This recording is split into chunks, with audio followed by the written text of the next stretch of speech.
Hey everyone, hope you enjoyed your first day of spring yesterday. It's Monday, March 21st. I'm Tom Hansen and Channel 1 News starts right now.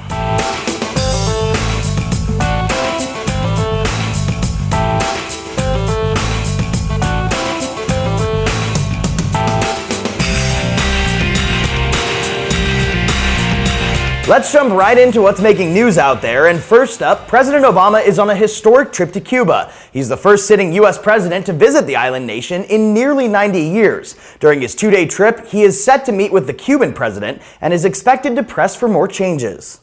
President Obama brought along the entire family to Cuba. It's a big step as the U.S. looks to normalize relations with a country we barely spoke to for decades. The president will give a speech to the Cuban people on a live televised address. For weeks, work crews have been preparing for his arrival, restoring some roads and repaving others. Fresh coats of paint were applied to homes and businesses in the areas where the president will tour. This welcome sign was put outside a restaurant in Old Havana. Many Cubans are hopeful the visit will pave the way for more openness between the island nation and the U.S. I think that we are going to have some changes, but it's going to be slowly. The president is also expected to meet with people who speak out against the communist Cuban government. And before he leaves, he'll even squeeze in a baseball game, where the Tampa Bay Rays go up against the Cuban national team. Moving on to a manhunt taking place across Europe. Last November, France suffered Europe's worst terror attack in 10 years. But over the weekend, police were able to capture a key suspect in the Paris attacks. They tracked him down and arrested him in the country of Belgium. Saleh Abdeslam is believed to be the only direct participant in the November Paris attacks to still be alive. The 4-month-long manhunt ended on Friday with a gun battle in Belgium. This is believed to be the moment that Saleh Abdeslam was caught, shot in the leg, and dragged into a car. He was the most wanted man in Europe. Authorities say he helped plan the November 13 Paris attacks and was in the city the night they went down. All the other attackers were shot dead or blew themselves up. The coordinated attacks that night at cafes, a sports stadium, and a concert hall killed 130 people and wounded more than 400. French President François Hollande is seeking to have Abdeslam sent over to France to face justice. The lawyer of Abdeslam is fighting that. Well, I can tell you that he's collaborating with the Belgian justice and that we will refuse the extradition to France. As of now, Abdeslam is being charged with terrorist murder. Next, we head to Russia, where investigators are trying to figure out what led to a devastating plane crash over the weekend that killed everyone on board. A Russian security camera captured the final moments of Fly Dubai Flight 981. All 62 people on board, including 55 passengers, 4 of them children, and 7 crew members died in the violent crash. Everyone in our company is in deep shock. While the impact pulverized the 5-year-old Boeing 737, investigators quickly recovered the cockpit voice recorder and the flight data recorder. Was it a pilot error, a technical failure, or bad weather? Officials are hoping to solve that mystery. The deadly crash happened about 2 hours after the flight from Dubai was scheduled to arrive in Rostov-on-Don, Russia, about 600 miles outside of Moscow. Based on flight data, it appears the plane made an unsuccessful attempt to land, and then circled back for a considerable period of time before making a second attempt. The mayor of the region told Russian reporters the plane ended up about 800 feet short of the runway, in bad weather that included rain and strong wind gusts. All right, after the break, do you think you get enough sleep? Well, experts say probably not.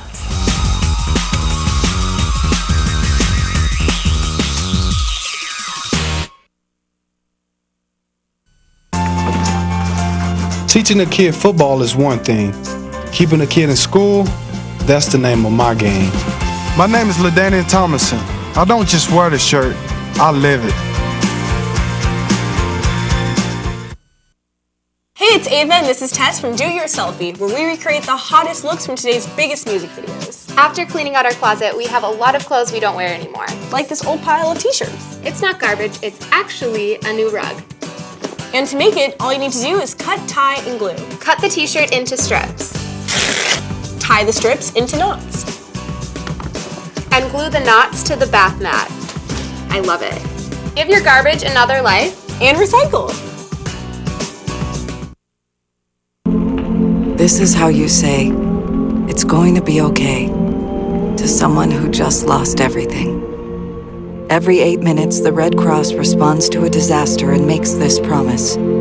Help us keep it.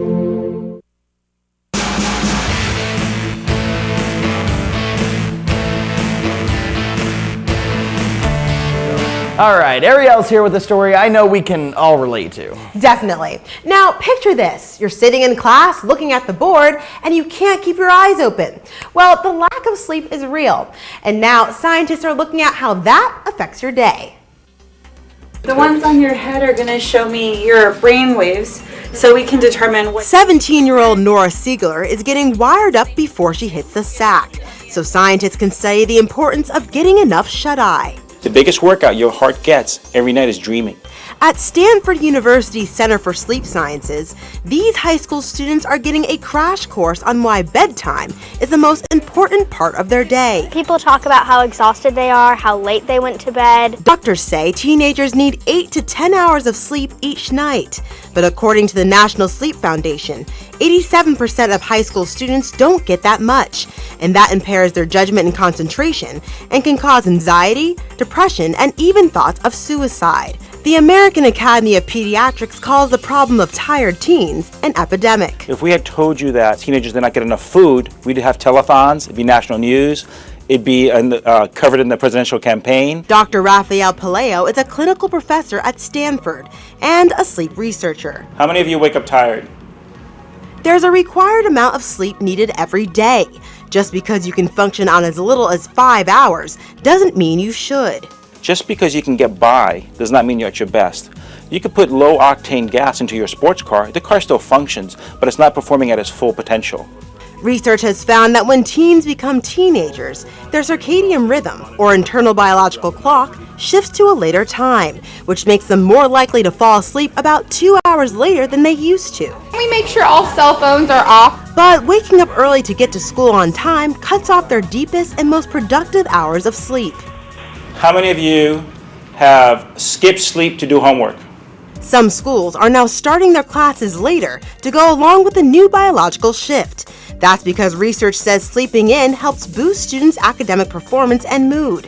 One school in Illinois is considering starting classes as late as 9:30 a.m. As a committee, we have felt the driving force for why we are doing what we are doing is ultimately for the physiological, psychological, and overall health of our children. But for students with an early start like Nora, the lost sleep can directly affect their success in the classroom. I think the biggest takeaway from the lecture was how vital sleep is for memory retention and consolidation of memory, which is really important as a student because we're constantly trying to cram information, and we think that staying up later and later is the way to do it. At her high school in Menlo Park, students from Stanford are training teens like Nora to become sleep ambassadors, hoping they will give their fellow students a wake-up call on the importance of falling asleep.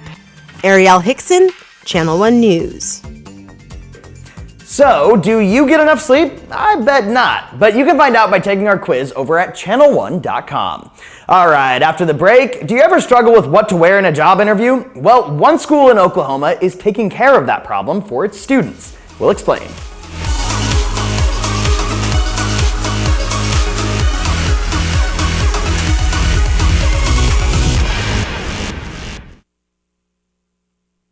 When I was a freshman, I would tell my teachers, like, I can't see the board, and they would just be like, sit in the front. This child is a sophomore, and no one knows that she has a vision issue. It has gotten to the point where the doctors consider me legally blind.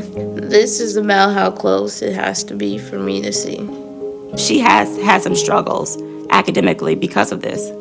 I failed algebra because I just gave up. She said, Miss Ahmad, I get headaches all the time because she strains her eyes to see the work. Miss Ahmad made sure that my accommodations were being met. Programs don't help people, relationships do. We need to be in there.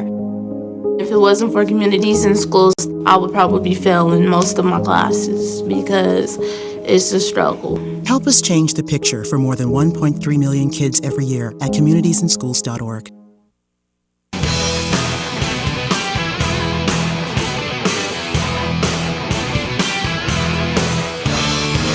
So being a college student can get pretty expensive when you add up the books and the tuition and the housing. Yeah, Tom, and on top of all of that, job hunting can add to the stress. So this university in Claremore, Oklahoma is stepping in. Take a look. That is so nice. Looks like it's only been worn like twice. Sophomore Taryn Houston is doing some shopping. So far, he likes what he sees. I mean, now that I'm in here, it's actually really impressive.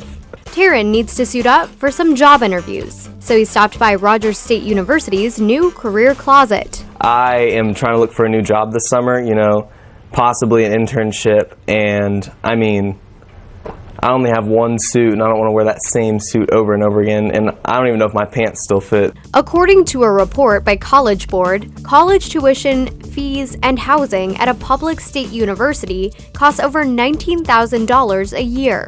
For a private university, that price tag jumps to over $43,000 a year, which doesn't leave a lot of dough for professional work clothes, and can be pretty pricey for college students who are on tight budgets. Callie Knight, coordinator of career services, explains that many RSU students are the first in their families to attend college, so they might not have access to a business wardrobe. They just didn't have the attire for professional dress, for interviewing, for starting their first job. And so it was an idea to start a career closet for us, but it was one of those things that was on the back burner. That is, until a local woman donated 50 business suits and outfits, many of them brand new. We have this suit, has the original tag on it, almost $200. Any RSU student can come in and choose an outfit to take home. If they don't need to keep it, they can have it dry cleaned and return it for the next student. For anyone that's been to college, you understand how hard it is.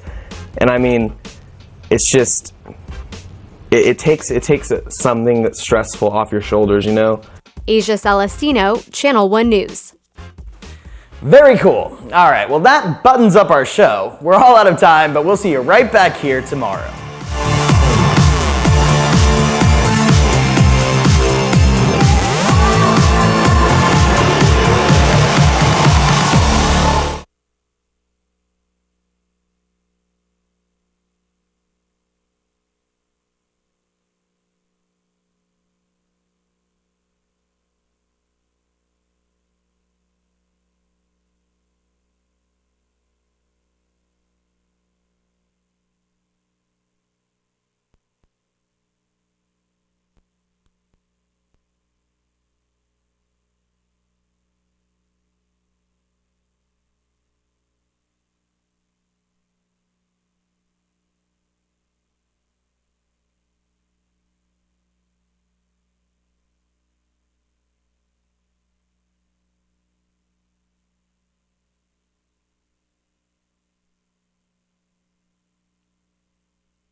It's important to say thank you. Thank you. You're welcome. You're welcome. And don't forget please and say an excuse me when you sneeze. Achoo!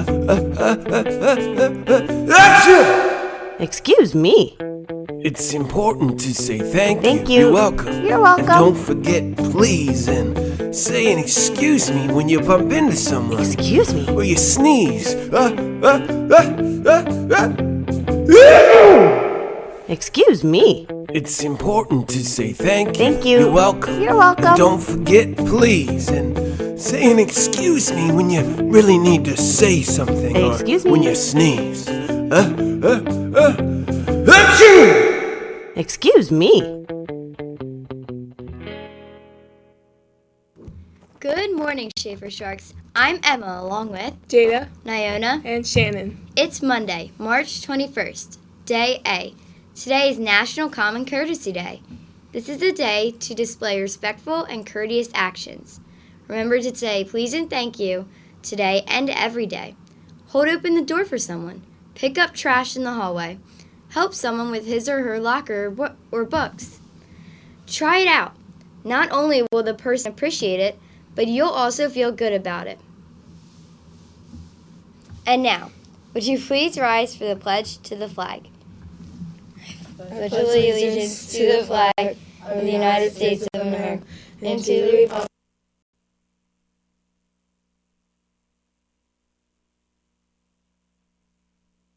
Thank you. Please remain standing for a moment of silence. Thank you. You may now be seated. Please listen to our morning announcements. Today's weather, partly cloudy today with a high of 51 degrees. For lunch today, breaded chicken chunks, mashed potatoes with gravy, and mixed vegetables. For dessert, raisins along with your original healthy milk. Happy birthday to Juan Cuna, April Ayoko, and Christina Mafia, who celebrate their birthdays today. Let's hear that birthday song.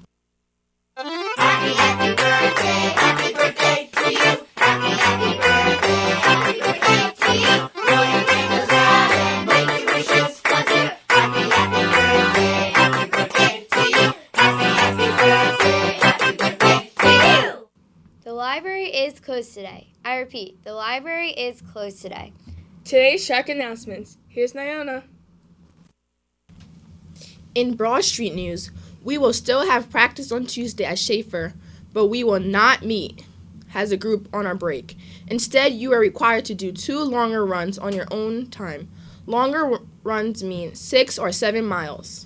Do you sing, dance, play piano, jump rope, play drums, or have an amazing talent you want to share? The Shafer Talent Show is the place for you. It all happens on the last day of school. Be a part of our tradition. Start planning your acts. You can join as a soloist or a group. More info to follow. Attention 8th grade students who would like to attend the field trip to Washington, D.C. Your $50 payment is due to Ms. Franklin in room 201 by April 15th. Also, chaperones are needed. Please see Ms. Franklin if you have any questions. Congratulations to the following student who has earned his Pride short sleeve t-shirt, Michael, homeroom 106, and to DJ and Stephanie, homeroom 106, who have earned 60 Shark certificates to earn their long sleeve shirt.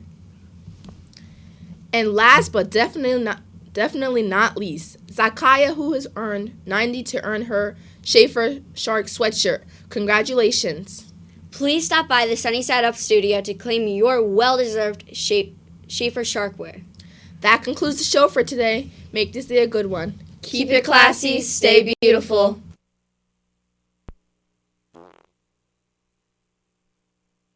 Excuse me. You're welcome. Don't forget please and say an excuse me when you really need to say something. Excuse or me. when you sneeze. Excuse me.